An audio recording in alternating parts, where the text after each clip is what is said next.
Viewers আসসালামু আলাইকুম, কেমন আছেন সবাই? আশা করি ভালো আছেন। আমরাও ভালো আছি। আমরা যাচ্ছি গ্রামের একটি হাই স্কুলে বার্ষিক ক্রীড়া এবং সাংস্কৃতিক অনুষ্ঠান দেখার জন্য। রাইয়ান রওনক আগে কখনো এরকম অনুষ্ঠান দেখেনি। আপনারা হয়তো অনেকে এরকম গ্রামের অনুষ্ঠানগুলো কেমন হয় দেখেননি। তো আশা করি আমাদের ভিডিওটি ভালো লাগবে। যেহেতু আমার বাড়ি বরিশালে, আর বরিশাল কিন্তু নদী বেষ্টিত এলাকা, তাই প্রায় স্কুলগুলাই কিন্তু নদীর আশেপাশে হয়ে থাকে। তো এরকম এই স্কুলটা একটা ছোট নদীর পাশে অবস্থিত। আর গ্রামের অনুষ্ঠানগুলো যেহেতু অনেক সুন্দর হয়, একটা সময় ছিল গ্রামের এরকম স্কুলের অনুষ্ঠানগুলোই ছিল প্রধান, আর অন্য কোনো অনুষ্ঠান তেমন কিছু ছিল না। যার কারণে গ্রামবাসী কিন্তু অধীর আগ্রহে বসে থাকতো বছরের এই দিনগুলোতে এই অনুষ্ঠান দেখার জন্য। তো স্কুলটা যদি আপনারা একটু ঘুরিয়ে দেখাই, এই দেখুন এই ব্রিজটা কিন্তু স্কুলে যাওয়ার জন্যই করা হয়েছে। একটা সময় ছিল এখান থেকে প্রচুর মানুষ যাতায়াত করতো। তো এখন আর এরকম আছে কিনা আমি জানি না, যেহেতু আমার অনেক বছর পরে আসা হয়েছে এই গ্রামে। আর রাইয়ান রওনক কিন্তু যেহেতু আগে অনুষ্ঠান দেখিনি, আগেই বলেছি। তো আমরা এই স্কুলে কিন্তু অনেকগুলো গেট আছে। গ্রামের স্কুলগুলোতে প্রচণ্ড পরিমাণ জায়গা থাকে, শহরের স্কুলে এরকম জায়গা থাকে না।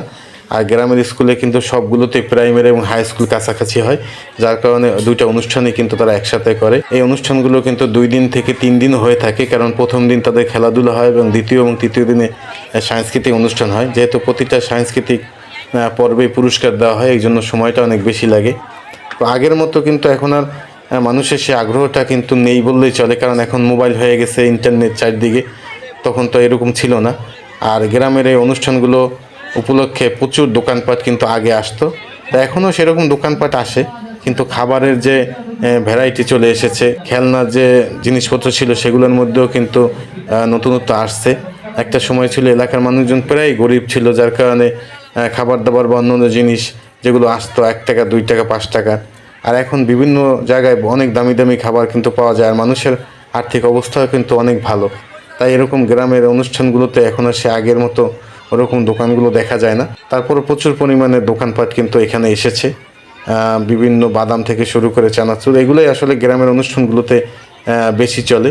তো আমাদের আসতে আসতে কিন্তু একটু দেরি হয়ে গেছে। সারাদিন অনুষ্ঠান সকাল থেকে শুরু হয়েছে, আর এখন দুপুর পর্যন্ত চলতেছে। এখন লাঞ্চ ব্রেক, তাই সবাই যার যার মতো করে ঘোরাঘুরি করতেছে।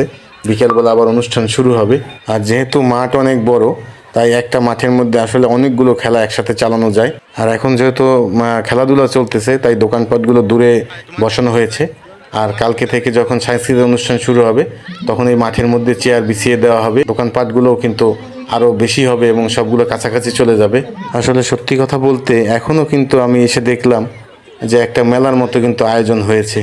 এখনও কিন্তু সেই ছেলেপেলেদের খুশি কিন্তু একটু কমেনি, আগের মতোই কিন্তু আছে। এরকম খেলাধুলা যদি আসলে সবসময় আয়োজন করা হয়, ছেলে মেয়েদের যে মোবাইল আসক্তি বা অন্যান্য যে খারাপ জিনিসগুলো, সেগুলো আসলে দূর হওয়া সম্ভব।